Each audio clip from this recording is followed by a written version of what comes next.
Hey guys, Mike here from Mercado Airwaves. We want to thank you so much for all the support you've given us here on the network. And if you want to see what we're up to outside of the station, please follow us all over social media. I'm on Twitter at Mike M Media and on Instagram at Mike Mercado Media. You can follow the good brother Alex Mercado on Twitter at Mercado21Alex and on Instagram at Mercado2121. The lovely Nicole Mancha is on all social media platforms at Typing When Tipsy. You can follow the network on Twitter at Mercado Airwaves. Our pop culture show, The Good Brothers, on Twitter at Good Brothers Pod. Our true crime shows on Instagram at Murder, Mysteries, and More. And of course, like us on Facebook at Mercado Airwaves. You can see all our videos on YouTube.com/Mike Mercado 2333 or by searching Mercado Airwaves Network. We play video games on Twitch, twitch.tv/Mercado Airwaves Network. And of course, you can support our network by finding a tier just for you, whether you want early access, you want to be part of polls, you want to win contest prizes, by visiting us at patreon.com/Mercado Airwaves. And we really appreciate it wherever you get your favorite podcast. So like, rate, review, and share us. And please spread the word. For the good brother, Alex Mercado, for the lovely Nicole Mancha, I'm Mike Mercado. Thank you so much for all the support you've given us here on the network.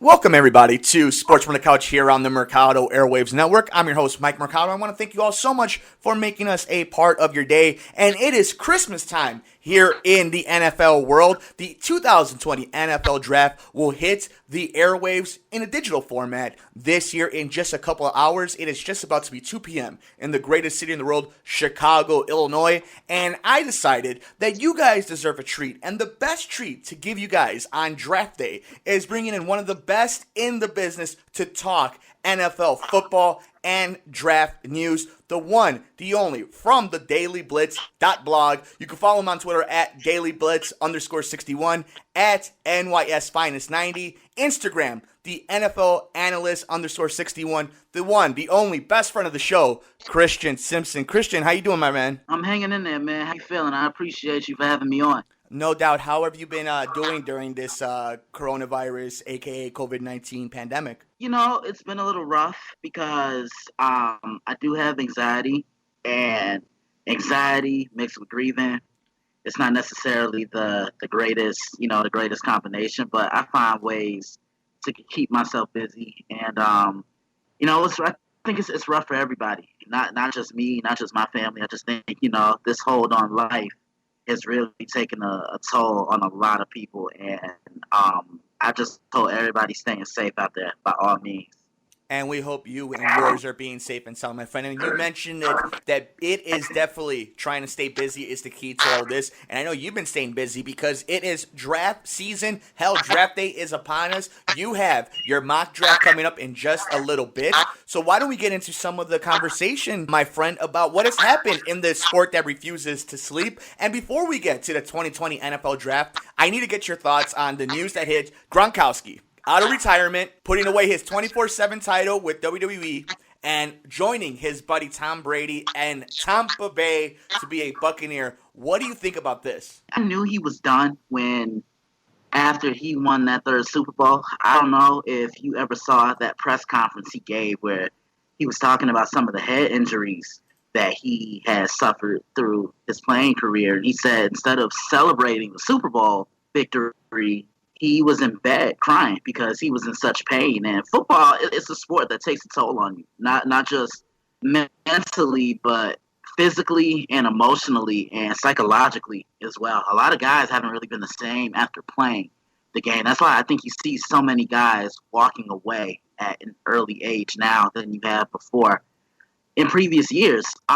When he's healthy, there's not a doubt in my mind he's one of the most dominant, if not the most dominant, tight end playing the position now. He's 6'6", little close to 255 or 260 pounds. He does the things that a wide receiver does, lines up wide, moves well with the ball in his hands, does the things that a tight end does. Of course, that safety valve over the middle of the field. But I think what sets him apart from guys like Kelsey and on his run, Jimmy Graham and other guys like that is the blocker that he is. He's almost an additional offensive lineman, and I've seen him line up as that 6'0" lineman, and he's defending the other team's best pass rusher. So this guy does it all, and he's Tom Brady's go-to weapon for a reason.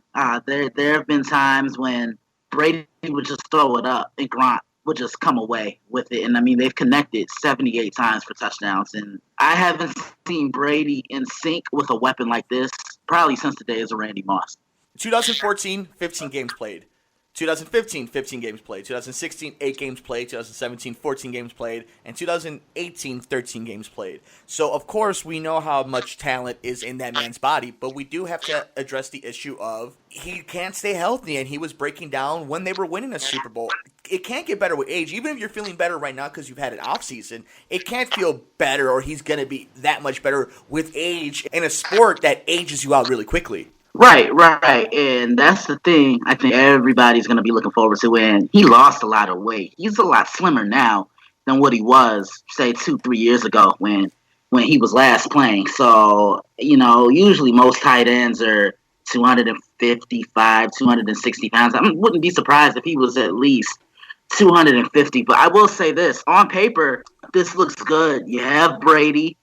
He's coming in motivated. He's heard the you can't do it without Belichick, and you're a system guy. You won those 6 Super Bowls because of Bill Belichick. So that's one thing that's in the back of his head. 2, these may be the best weapons that I think he's had in a really long time, maybe since 2007. Remember that 07 Patriots team? Brady, Randy Moss, Wes Welker, Dante Stallworth, Ben Watson, Lawrence Maroney, Jabbar Gaffney. They just had weapons on top of weapons on top of weapons. And it seemed like whoever was open, they were getting the ball. Now he comes into a situation in Tampa Bay where he has 2 1,000-yard receivers in Chris Godwin and Mike Evans, who I think is one of the more underrated wide receivers we have in the game right now. Then he has his buddy in Gronkowski over the middle. Now, I've also heard that Percy Harvin is trying to come into the league, and I wouldn't be surprised if Tampa Bay went after him. He fit in as that Edelman type of guy. Brady's game is predicated on what? Using the middle of the field. That's not necessarily the case when you're dealing with Mike Evans and Chris Godwin. There's a lot of guys when it comes to the NFL where they go up and get them. That's the tools that a Mike Evans has. Yeah, he could do a lot of dink and dive like Julian Edelman. I mean, any wide receiver with that type of talent can. But to utilize what Godwin and what Evans do are not necessarily the strength of Tom Brady, who doesn't drive the ball down the field, especially at his age right now. Right. That's why I'll be real with you. When he decided to go to Tampa, I was a little surprised because I honestly thought that the Los Angeles Chargers were the better fit for him because they have Austin Eckler, and you just hit it best. He likes doing the dink and dive, going underneath, and really using the middle of the field. And Eckler is a running back that can catch the ball out the field. He would have out the backfield. He would have been his version of James White. Chris Simpson joins us today, friend of the show. You can get all his work at thedailyblitz.blog. He's on Twitter at thedailyblitz_61 and personally at NYSFinest90. Check him out on Instagram at the NFL Analyst _61. Christian, let's get into the big day today where we're going to see a lot of stuff that we've never seen before, including how it's being presented to the audience. Before we get into the analytics and the player personnel, let's talk a little bit about how ESPN, the NFL Network, all these different stations are going to present this for us. We knew that there was a dry run this past Monday that had a lot of problems, from bandwidth and internet issues to disconnection to communication issues. What are you expecting as a presentation for the NFL fan this Thursday night and leading into draft weekend? It's definitely going to be different. I'll say that much. For years, you're so used to Roger Goodell coming up to the podium, getting booed. I think that's the only thing that's probably going to save Roger Goodell tonight is, him not getting booed, because he'll be doing this from the comforts of his own home. But if you've been watching the news and you've seen a lot of anchors report, some from the studio and some from their home office, then you should be used to this. But this is going to be different for the football fan. Nothing like this has ever happened. We're definitely in unprecedented times. So let's get into what's really important, and that is the actual players themselves getting drafted. And we start off with Tua Tagovailoa, one of the better prospects that we've seen, minus that hip injury. And it seemed like it was his time last week where people dug up all the dirt, made fun of his Wonderlic test. At the end of the day, none of that really matters if he ends up being a successful quarterback in the NFL. In your opinion, where does and what happens to Tua Tagovailoa in this draft? Well, I think he's one of the 10 best players in this draft. I know he had that hip injury, and a lot of people have really been questioning his status and how far he dropped. Let me tell you something. This is draft time, and I always said during the draft you truly have to expect the unexpected. I think he'll be a top 10 pick tonight. On my final mock, which is coming out later this afternoon, by the way, my final mock, I have him going at 6 to the Los Angeles Chargers. I was back and forth between 5 and 6. I had him originally going to Miami, but it seems like Miami's all in on the quarterback from Oregon, Justin Herbert. So I think Miami gets him, or I'll even call a little bit of a wild card. I wouldn't be surprised if the Jacksonville Jaguars went and got Tua, because I don't know if Gardner Minshew is the guy that you can build around moving forward. I think you have a better shot at winning a few more games with Tua in Jacksonville than you do with Gardner Minshew. It's nothing against Gardner, but Jacksonville, remember, this was a team that was a game away from the Super Bowl a few years ago. They're in rebuild mode.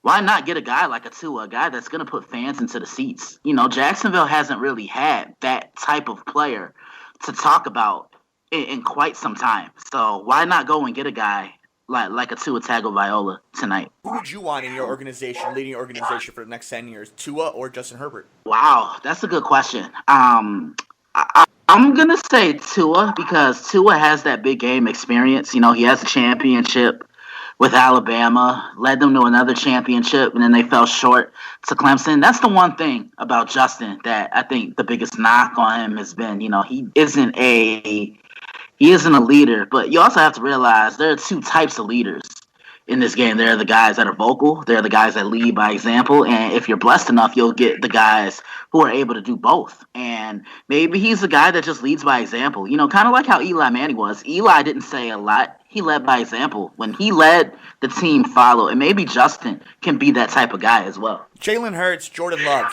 what do we know about them? What are we looking forward to them? I mean, there's been a lot of talk about Jalen Hurts, whether if he'd been at a different university, he could be the Joe Burrow of this draft. And obviously Jordan Love going up a lot of people's drafts. What are we thinking about these two guys on Thursday night? Will they make an appearance on Thursday night? Well, you know, I look at Jalen Hurts. Jalen's a gamer. You know, everything good that's going to come Jalen's way, he deserves. And I'll explain what I mean by that.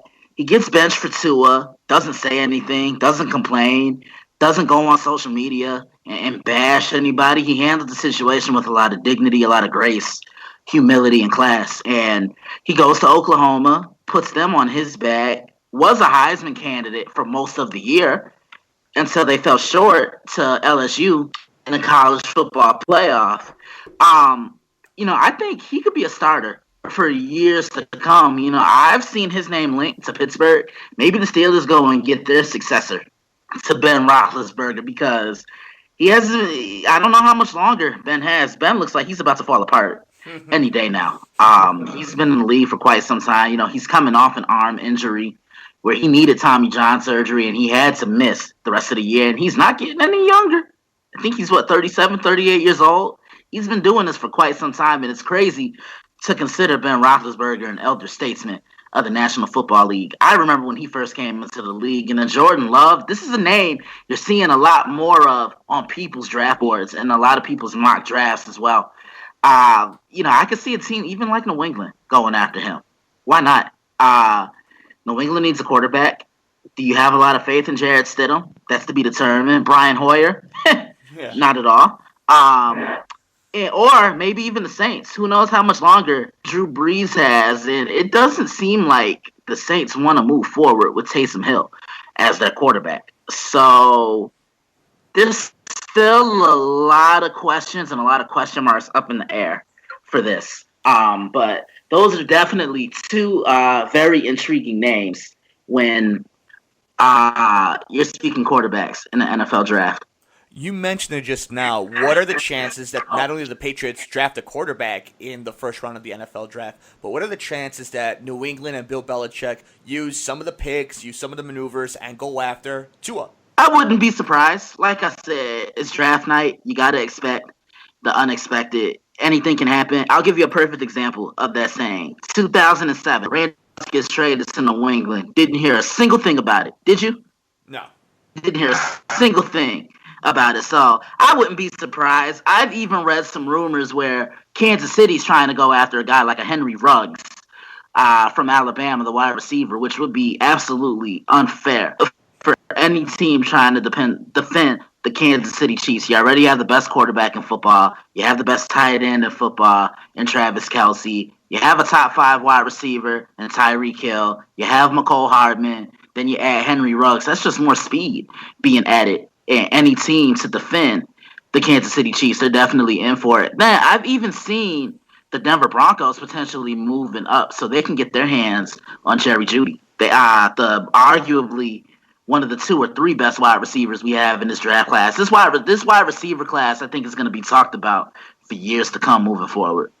You're tuned in to Sports from the Couch here on the Mercado Airwaves Network with your host, Mike Mercado. We are joined by the one, the only Chris Simpson from the Daily Blitz. Check out the dailyblitz.blog. He's on Twitter at dailyblitz_61 and at NYSfinest90. Check him out on Instagram at the NFL Analyst _61. What happens at number 2, Christian? Are we looking at Chase Young being there? Are we looking at somebody coming up to try to get him? I mean, you're talking about a guy who, for most people, seems to be the best player in the draft. Even though Joe Burrow will go number 1 to Cincinnati, it does seem like, would you rather have a 10-year inline defenseman that's going to rush the quarterback and going to make a difference? I mean, it's interesting that we haven't heard a lot about Chase Young. We haven't heard a lot about the number 2 pick. What do you think happens there? That's debatable about Chase Young being the best player in this draft. I'll tell you who I think the best player is in this draft in a few seconds.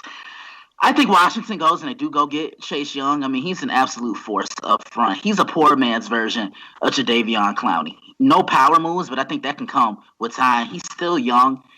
Great speed off the edge, but he doesn't really use his power or his brute strength to push offensive linemen around. Look at a lot of these defensive ends, these pass rushers today. They're physical, they're scrappy. They find ways to use their hands and to be that disruptive force. And Chase can be that if the right coach gets his hands on him. And I think this would be a match made in heaven if Ron Rivera, who's a defensive-minded guy, were to get a guy like a Chase Young, and you can build around him as well. I think the best player in this draft is Clemson's Isaiah Simmons, a kid 6'4", can play inside the box, can line up as a defensive end, can play safety. Versatility. He's the most versatile player in this draft, and that's what I think sets him apart from every other defensive player in this draft. Do you suspect that this is a very active first round, or do you think, with the circumstances being what they are, that it's a very calm, cool, collective, pretty straight and narrow? It's possible. You know, you may see a couple teams here and there trade up because they have an absolute need that they have to fix, that they need to fill. And if one guy is on the board that you can't pass up on, you shoot your shot. You get on the phone, you talk with the GM, and you try and get that guy. You try and invest in that player that you feel you just couldn't pass up on. So we could see a lot of that tonight. I could see Carolina trading up with the Giants to get their hands on Isaiah Simmons, because Carolina needs a guy to build around their defense now that Luke Kuechly retired. What is something you're looking forward to or looking for in the first round, or maybe even just during the entire weekend of the NFL draft? What is something you have your eye on? Definitely the wide receiver class. I mean, you look at this class, I think this is a group of young men we could talk about for years to come. Jerry Jeudy, Henry Ruggs, CeeDee Lamb, T. Higgins, Denzel Mims, Justin Jefferson, Brandon Ayuk, just to name a few. I think these guys have a chance to be some of the best wide receivers in the league. You look at a guy like a Jerry Jeudy, has the quickness of an Antonio Brown because he's always moving. That's, I think, an accurate NFL comparison for him. He's always moving, and he has the ability to go up and catch the ball similar to an Odell Beckham. You have a guy like a T. Higgins. He's your typical possession receiver. A lot of these guys now that are playing in the league are 5'10", 5'11", And they're good speedsters, but they can't go over the top. T. Higgins is a guy, 6'3", 6'4", that you can use in a red zone that can go over the top. Justin Jefferson, he was Joe Burrow's top target at LSU during their title run last year. Another guy that you can just lob it up to and he'll go up as if he were going up for a rebound to come down with the football. So definitely the wide receivers. Defense, it has a couple of guys that catch my eye and grab my attention. You look at Jeff Okudah. I think he's the best cover corner that I've had the privilege of watching and covering probably since Jalen Ramsey at Florida State. You look at a guy like a C.J. Henderson. He's arguably the best corner not named Jeff Okudah in this draft. Christian Fulton, A.J. Terrell, just to name a few. So there's a lot of guys who can do more than what they're asked of in this draft, and that's what I think. That's what I think is really standing out to me the most about this draft class. NFL and NCAA football insider Chris Simpson joins us here on Sports from the Couch with Mike Mercado here on Mercado Airwaves. You get all his works, including the latest mock draft right before the first round starts at thedailyblitz.blog. Check him out on Twitter at dailyblitz_61 and at NYSfinest90. He's also on Instagram at the NFL analyst _61. What do you project not only from Joe Burrow, but what are you feeling when it comes to Cincinnati moving forward, and maybe the idea that this is the third straight year where a Heisman Trophy winner will be going number one? Andy Dalton just wasn't cutting it. First couple years after the Carson Palmer experience, the future looked bright, but the last couple years, it's been rough for him, man. You have to realize when a new head coach comes in, he kind of wants his own, if that makes sense. Doesn't want the leftovers from the previous coach, and I mean that in the most non-disrespectful way possible, but he kind of wants to build up his own team. Let's put it that way. And I think Zach Taylor can do that now with Joe Burrow. And Joe Burrow was a gamer. The kid plays with a chip on his shoulder. And to be so young, but to be so cool in the pocket, it just absolutely amazed me. I watched the majority of his games this year, and I was just in awe of everything he did. It just seemed like no stage was too big for him. No lights were too bright for him. He just found a way to win football games. The kid threw 60 touchdown passes in a year. Draft him, build around him, get some good pieces around him, and the future is bright again in Cincinnati. I'll leave it with this, Christian. I think most years, a lot of these front offices overthink things. I think more often than not, they put themselves in corners and they fall in love with players. I think a lot of times, too much time is dangerous for people. They overthink things. And I think with all the circumstances that are going on right now, I think most people are going to go with initial reports and with what their draft board and what their depth board is saying. And I think this is going to be one of those interesting drafts where in most years, you would see big drops, or you would see a lot of people going higher and higher and raising in the draft board. I don't think that happens this year. I think this year ends up being something where they keep it simple, stupid, if you will. And I think that's what you're going to see in the 2020 NFL draft. I can see it. And if it happens, I'll call you and give you your credit. But it should be an interesting draft. You kind of feel for these young guys because they've had this dream since they were about 5 or 6 years old, and they can't go up or shake the commissioner's hand. That's what I always thought was the coolest part of the NFL draft, just going up, shaking Commissioner Goodell's hand. That's almost like your "I made it" moment. You don't listen to the doubters. A couple of people on the road may have said, "Hey, you won't do this, you won't do that," but they're here, and it should be a fun night. Honestly, man, without sports, it's been dull for the typical sports. And I think, everybody watching The Last Dance can say that documentary is making up for the last, month and a half without sports. And now we get the NFL draft tonight. So this definitely says a lot, man. Christian, you are the absolute best. Any final thoughts before we head into the first round and into the 2020 weekend of the NFL draft? Hey, to everybody, who's watching it, enjoy. We've been without sports for so long, so when something does come on, sit down, get you some good food, eat up, watch the draft, enjoy it, have some people around you, give your thoughts on it. Be in touch with me. during the draft. You can follow me on Twitter at Daily Blitz _61. I'll be on giving my take on every pick.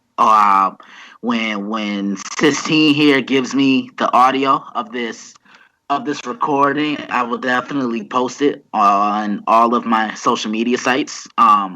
And to the players who are being drafted, good luck, best of luck, man. This is an absolute big opportunity for you guys. Tough circumstances, but try to make the most of the moment. I think that's the thing I would say, man. This is a lot of young men's lives are about to change tonight because a lot of these kids may have struggled to get to this point. Now, a lot of these guys are able to give back to their families or give back to the community. So it's a win-win for everybody. He's one of the absolute best we have in this business. Check him out at thedailyblitz.blog, on Twitter, all draft long at dailyblitz _61, and at NYS Finest 90. Also on Instagram at the NFL Analyst _61. He is one of the best in the business. Much love to my brother, Christian Simpson. Christian, thank you so much for joining us. Much love back to you. Thank you for having me on. Hey guys, Mike here from Mercado Airwaves. We want to thank you so much for all the support you've given us here on the network. And if you want to see what we're up to outside of the station, please follow us all over social media. I'm on Twitter at Mike M Media and on Instagram at Mike Mercado Media. You can follow the good brother Alex Mercado on Twitter at Mercado21Alex and on Instagram at Mercado2121. The lovely Nicole Mancha's on all social media platforms at Typing When Tipsy. You can follow the network on Twitter at Mercado Airwaves. Our pop culture show, The Good Brothers, on Twitter at Good Brothers Pod. Our true crime shows on Instagram at Murder, Mysteries, and More. And of course, like us on Facebook at Mercado Airwaves. You can see all our videos on YouTube.com/Mike Mercado 2333 or by searching Mercado Airwaves Network. We play video games on Twitch, twitch.tv/Mercado Airwaves Network. And of course, you can support our network by finding a tier just for you, whether you want early access, you want to be part of polls, you want to win contest prizes, by visiting us at patreon.com/Mercado Airwaves. And we really appreciate it wherever you get your favorite podcast to like, rate, review, and share us. And please spread the word. For the good brother, Alex Mercado, for the lovely Nicole Mancha, I'm Mike Mercado. Thank you so much for all the support you've given us here on the network.